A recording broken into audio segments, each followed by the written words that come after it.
Halo teman-teman, berjumpa lagi dengan saya pada kesempatan kali ini. Di video kali ini saya akan menerangkan, menjelaskan, berbagi 6 langkah belajar trading forex ya untuk pemula. Mungkin teman-teman yang baru melihat channel saya, baru melihat video saya, bisa membantu dengan mensubscribe, like ataupun share video saya. Oke, sekarang kita akan mulai saja materinya. 6 langkah belajar trading forex ya untuk pemula. Untuk langkah pertama, seorang trading forex pemula itu harus memiliki akun ya, itu wajib sekali. Jadi kita sebelum melakukan trading, kita harus memiliki akun. Di sini kita membuat terlebih dahulu akun untuk latihan, akun demo. Jadi kita buka akun demo terlebih dahulu di broker ataupun perusahaan trading yang menyediakan fasilitas untuk trading forex ya, fasilitas untuk menyediakan trading forex. Nah, untuk perusahaan ini pemilihannya sangat banyak, bisa teman-teman pilih dari internet ya, bisa teman-teman lihat juga di YouTube, tutorialnya juga banyak. Di channel saya di GoInsta ini juga menyediakan bagaimana caranya kita membuat akun demo ya, ada videonya. Nah, untuk langkah pertama ini, seorang trader pemula itu wajib memiliki akun demo, yang nantinya akun demo ini dia gunakan sebagai media atau sarana untuk melatih ya. Di akun demo ini dia nanti akan membuat. Nah, dalam pembuatan akun demo ini biasanya dia harus memberikan nama, lalu nomor telepon, juga email. Nah, yang nanti akun, password, dan server akan dikirim ke email biasanya, atau juga bisa langsung di form pendaftaran itu akan ditampilkan nanti akun untuk kita login ke platform MetaTrader-nya. Di sini saya menggunakan platform MetaTrader. Nah, teman-teman, itu tadi yang pertama, kita harus memiliki akun demo ya teman-teman, kita harus memiliki akun demo. Kemudian yang kedua, kita harus mengenal ya, kita harus mengenal platform trading yang kita gunakan. Jadi teman-teman pemula yang sudah membuat akun demo di suatu atau sebuah perusahaan broker, itu wajib mengenal platform yang disediakan broker itu. Jadi kita harus mempelajarinya. Contohnya di sini saya menerangkan platform penggunaan MetaTrader 4. Maka teman-teman jika ingin belajar penggunaan platform MetaTrader 4 itu bisa melihat channel saya ya. Di video saya menerangkan, menjelaskan juga bagaimana caranya kita beli, bagaimana kita jual, bagaimana caranya kita modifikasi order, bagaimana caranya kita melakukan transaksi dengan platform MetaTrader 4 ini. Nah, platform MetaTrader 4 ini banyak sekali digunakan di broker-broker trading ya. Itu banyak sekali karena lebih dari ribuan yang broker yang menggunakan platform trading ini. Bisa broker luar negeri maupun broker dalam negeri. Tinggal teman-teman pilih saja, sesuaikan dengan apa yang teman-teman nyaman, apa yang teman-teman inginkan ya. Jadi teman-teman tertarik pakai broker mana, bisa dicoba, bisa ditanyakan kepada yang lebih senior ataupun kepada teman-teman yang sudah senior menggunakan broker tersebut ya, atau menggunakan platform tersebut. Nah, apabila teman-teman kesulitan, teman-teman bisa belajar dari channel saya, bisa melihat tutorial dari channel ini tentang penggunaan MetaTrader 4 sebagai platform trading yang kita gunakan sehari-hari. Nah, itu tadi yang kedua ya teman-teman, kita harus mengenal seluk-beluk tentang penggunaan ya, tentang penggunaan platform trading yang disediakan broker tersebut. Itu tadi yang kedua. Lalu yang ketiga, kita harus sebagai seorang trader pemula itu kita harus tahu waktu kapan kita trading ya. Kapan kita trading itu kita harus tahu waktunya. Kita harus tahu waktunya. Jadi teman-teman harus mempelajari waktu-waktu yang tepat untuk melakukan trading forex ini. Karena trading forex itu memiliki beberapa pilihan waktu yang bisa disesuaikan, bisa kita atur ya, bisa kita atur sesuai dengan aktivitas teman-teman, sesuai dengan aktivitas teman-teman, sesuai dengan kerjaan teman-teman ya. Untuk waktu ini saya biasanya membaginya menjadi 3 kelompok waktu ya teman-teman. 3 kelompok waktu ini, untuk waktu yang pertama itu adalah waktu di sesi Asia. Jadi teman-teman bisa memilih trading di sesi Asia. Di sesi Asia ini pagi ya teman-teman, mulainya pagi sampai teman-teman nanti sore itu sudah mulai sepi sesi Asia. Nah, teman-teman yang bekerja di pagi hari jangan memilih sesi Asia karena akan bentrok dengan pekerjaan teman-teman. Jadi untuk teman-teman yang bekerja di shift malam bisa memilih trading di sesi Asia. Nah, lalu ada juga sesi Eropa teman-teman. Sesi Eropa ini adalah mulainya sehabis zuhur ya, biasanya sehabis jam 12 atau zuhur itu adalah jam Eropa, mulai masuk Eropa biasanya di atas jam 12. Saya sendiri biasanya mulai mengecek itu jam 1, kadang jam 2 itu sudah mulai saya cek pergerakan pasar di sesi Eropa. Kemudian untuk tutup pasarnya biasanya sesi Eropa ini dia akan jalan sampai jam 11 malam teman-teman. Jadi jalan sampai 11 malam. Untuk teman-teman yang kerja pagi mungkin bisa mengambil sesi Eropa ini nanti dilanjutkan malamnya ya setelah pulang kerja, itu bisa. Jadi yang kedua adalah sesi Eropa.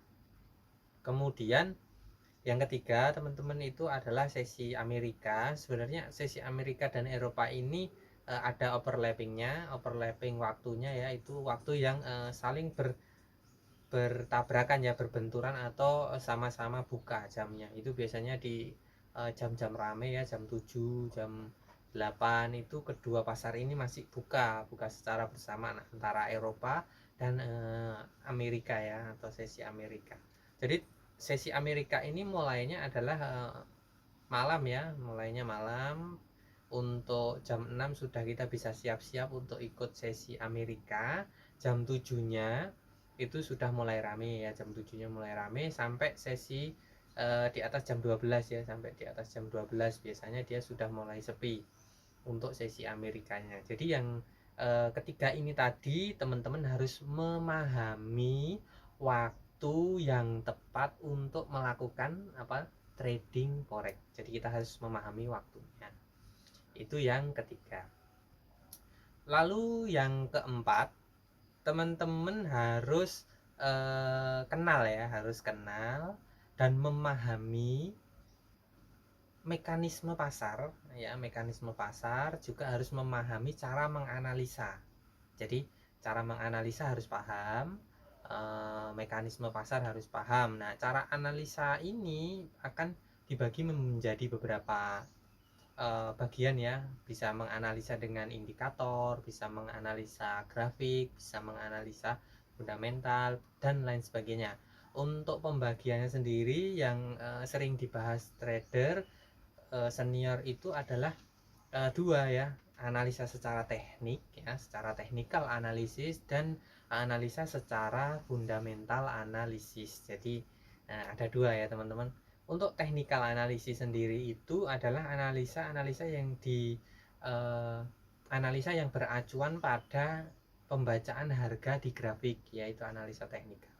Jadi analisa teknikal itu menentukan harga, menentukan tinggi rendah, menentukan support dan resisten, menentukan garis-garis batasan harian, garis batasan harga, itu semua masuk di analisa teknikal. Lalu di indikator pun juga itu cenderung ke arah teknikal juga ada teman-teman, untuk membantu trader ya. Indikator itu membantu trader juga dalam menganalisa pergerakan pasar, itu juga didasarkan oleh technical analysis. Seperti contoh indikator moving average yang dia menghitung rata-rata dari pergerakan suatu harga, itu adalah analisa technical. Untuk analisa fundamentalnya itu sendiri adalah kita melihat berita-berita penting yang dikeluarkan sebuah negara ataupun instansi negara dari situs-situs di internet ya, banyak sekali. Teman-teman tinggal ketik saja fundamental analisis yang gitu di internet, nanti akan muncul ya analisa-analisa tentang fundamental ya. Jadi menganalisa berdasarkan berita yang ditampilkan oleh suatu situs ya. Suatu situs biasanya akan menampilkan berita ya. Berita itu bisa bermacam-macam teman-teman, dari negara yang bersangkutan. Jadi kita bisa mengikuti ya dari negara yang bersangkutan itu beritanya apa saja kita bisa mengikuti, dan itu akan berdampak di mata uang eh, yang kita perdagangkan ya, yang kita perdagangkan itu tadi. Nah, kemudian yang kelima menyangkut masalah yang keempat tadi. Masalah keempat adalah kita harus mempelajari teknik ya, teknik analisis ya, dengan condong ke indikator ataupun indikator secara teknis. Untuk yang kelima ini kita harus mempelajari teknik analisis berdasarkan indikator secara fundamental ya teman-teman.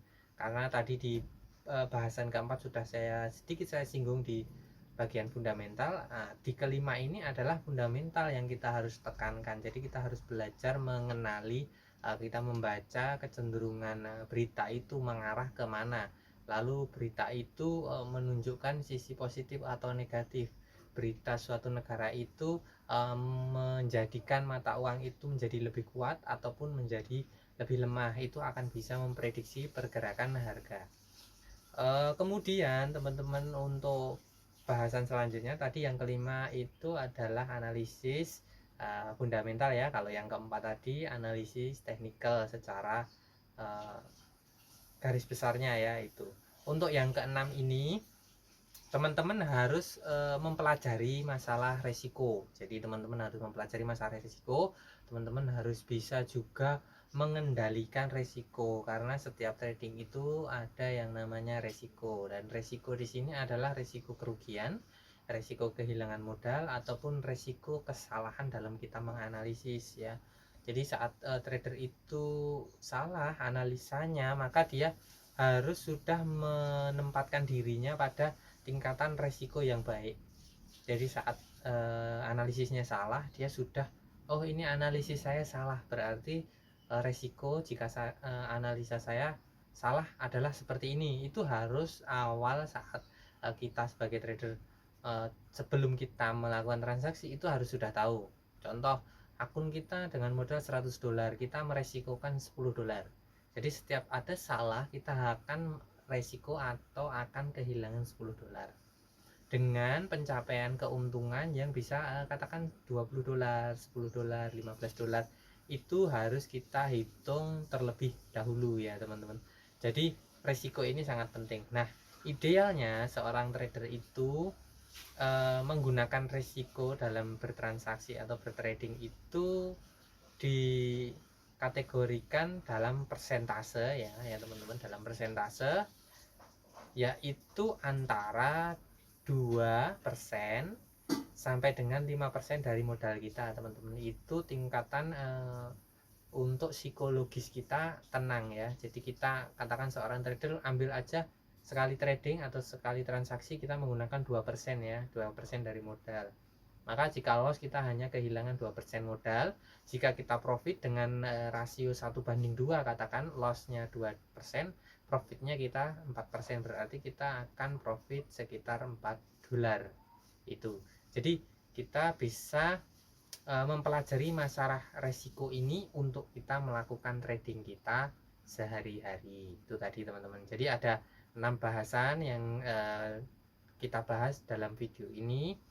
Mungkin saya cukupkan sekian pembahasan untuk langkah belajar trading forex untuk pemula. Apabila ada yang kurang jelas bisa ditanyakan kepada saya, dan apabila ada kesalahan dalam saya menyampaikan materi, saya mohon maaf. Salam profit konsisten.